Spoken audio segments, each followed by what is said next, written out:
Hello guys, welcome back to my YouTube channel. आज की हम इस वीडियो में ये जानेंगे कि हम छोटे से जीव से ह्यूमन कैसे बने। तो चलिए इस वीडियो को बिना किसी देरी के शुरू करते हैं। अभी आप जिस स्क्रीन को देख रहे हैं उसे छूने वाली उंगलियां और आपके सोचने वाला ब्रेन और आपके सीने में धड़कता हुआ दिल, क्या आप जानते हैं कि ये सब कहाँ से आया है? आप कहेंगे मम्मी पापा से, वो कहेंगे दादा दादी से, लेकिन अगर इस जंजीर को पीछे खींचते जाए पीछे और पीछे तो हम कहाँ पहुँचेंगे?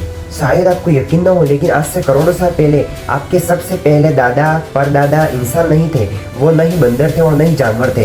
वो समंदर में खेलता हुआ पानी में रहने वाला एक छोटा सा बैक्टीरिया था। हम इंसान इस धरती पर कैसे आए, यह कोई सीधी कहानी नहीं है कि एक बंदर खड़ा हुआ और वो इंसान बन गया। यह कहानी सिर्फ तबाही की है, अंतरिक्ष में गिरने वाले गोले, सुपर ज्वालामुखी और प्रकृति के एक ऐसे जुए की जिससे अगर एक भी पास उल्टा पड़ा तो आप और हम यहाँ बैठकर यह वीडियो नहीं देख रहे होते। आज हम इस वीडियो में समय के चक्रों को 4.5 अरब साल पीछे घुमाएंगे, विज्ञान के सबसे गहरे रहस्यों का पर्दाफाश करेंगे। चलिए वीडियो को अंत तक देखिए, क्योंकि आखिरी के 5 मिनट आपकी सोच को हमेशा के लिए बदल देंगे। आज से 4.5 अरब साल पहले अगर आप टाइम मशीन से पृथ्वी पर जाए तो आपको रहने के लिए 1 सेकंड की जगह नहीं मिलेगी। चारों तरफ लार्वा और समंदर थे। हवा में सिर्फ कार्बन डाइऑक्साइड और सल्फ्यूरिक एसिड था। चांद हमारी धरती के इतना पास था कि समंदर में सैकड़ों फीट ऊंची लहरें उठती थी।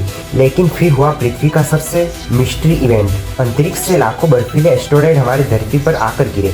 ये अपने साथ लाए पानी। धीरे धीरे पृथ्वी ठंडी हुई और पूरी दुनिया समंदर से गिर गई। अब आता है कहानी का सबसे दिलचस्प मोड़। आज से 3.8 साल पहले समंदर की अगाध गहराइयों में, जहाँ सूरज की एक ऐसी किरण भी नहीं पहुंची, वहाँ जमीन से खेलता हुआ पानी और केमिकल्स निकल रहे थे। इसी उबलते हुए सूप में प्रकृति ने पहली बार लाइफ का कोड लिखा। रसायनों के इस मिलने से पहला सिंगल सेल ऑर्गेनिज्म बैक्टीरिया बना।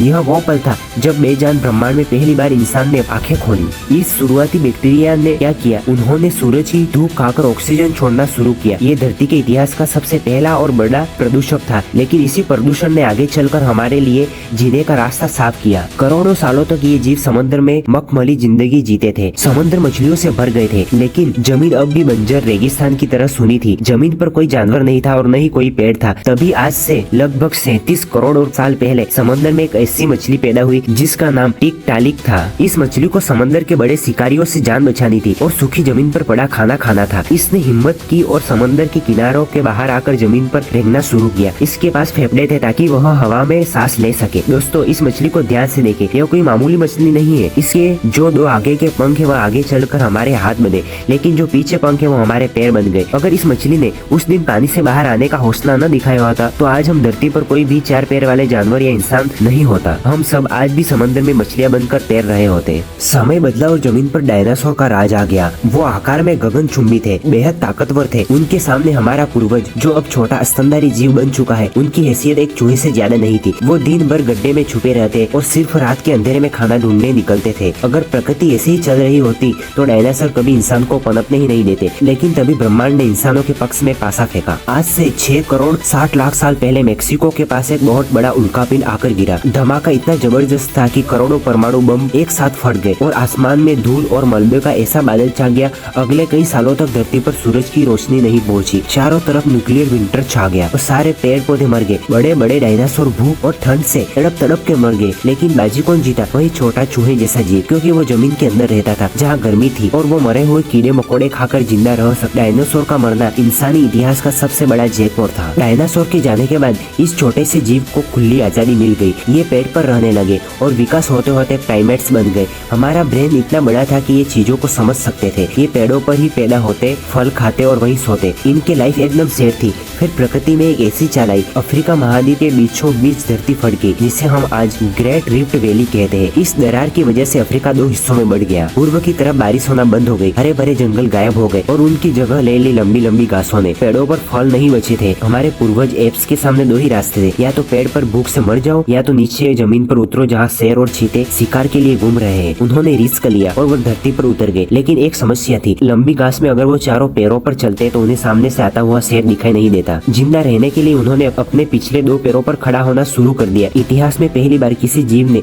अपनी रीढ़ की हड्डी को सीधा किया था। 2 पैरों पर खड़े होने से वो घास के ऊपर देख सकते थे। और सबसे मजेदार बात उनके दोनों हाथ अब आजाद थे। इन्हीं आजाद हाथों से उन्होंने पहली बार पत्थर उठाया और आत्मरक्षा के लिए फेंकना शुरू किया। यहाँ आकर हमारी कहानी एक ऐसे मोड़ पर पहुंची जहाँ ज्यादातर लोग नहीं जानते। अक्सर किताबों में दिखाया जाता है कि बंदर से सीधे इंसान बन गया, लेकिन ये सच नहीं है। एक समय ऐसा था कि इस पृथ्वी पर एक साथ 6 से ज्यादा अलग अलग इंसान रहते थे। जी हाँ, आग सिर्फ खाना पकाने या जंगली जानवरों को डराने के काम में नहीं आई। आग ने इंसानों का शरीर बदल दिया। जब हमने खाना पकाना शुरू किया तो खाना पचाना आसान हो गया। हमारे पेट छोटे हो गए और एनर्जी पेट को पकाने में लगी थी, वो हमारे ब्रेन को मिलती थी। हमारा ब्रेन तेजी से बढ़ा और बुद्धि का विकास होने लगा। आज से 3 लाख साल पहले एंट्री होती है हमारी, यानी कि होमो सेपियंस की। हम बाकी इंसानों से जितने मजबूत थे, नीएंडरथल हमसे इतने ताकतवर थे कि वो अकेले एक भालू को पछाड़ सकते थे। बाकी सब खत्म हो गए, सिर्फ हम बचे। क्यों? क्योंकि हमारे पास सुपर पावर थी, गपशप करने की कला थी। हम सिर्फ शिकार नहीं करते थे, हम रात को आग के पास बैठकर कहानी सुनते थे। हमारी भाषा बन गई, हमने धर्म, मिथक और कबीले बनाए। नीएंडरथल सिर्फ 20 लोगों के रूप में रह सकते थे, लेकिन होमो सेपियंस कहानियों के दम पर 20,000 लोगों की फौज एक साथ खड़ी कर सकते थे। हमने आपस में टीम वर्क करना सीखा। जब पृथ्वी पर भयानक हिम युग आया तो हमने मिलकर सुइयां बनाई, जानवरों की खाल के गर्म कपड़े सिए और अपनी बुद्धि से उस दौर को पार कर लिया, जबकि बाकी प्रजातियां समय के साथ विलुप्त हो गई। तो दोस्तों, समंदर के उस छोटे से बैक्टीरिया से लेकर जमीन पर रहने वाली मछली, डायनासोर के डर से भागने वाले चूहे, उतरता वो बंदर, आज स्पेस में रॉकेट बनाने वाला इंसान, यह सफर 4.8 अरब साल का है। अब भी आपको लगे कि आपकी जिंदगी बहुत मुश्किल है, तो याद रखिए, आपके पूर्वजों ने एस्टेरॉयड झेले हैं, शेरों का सामना किया है, तब जाकर आज आप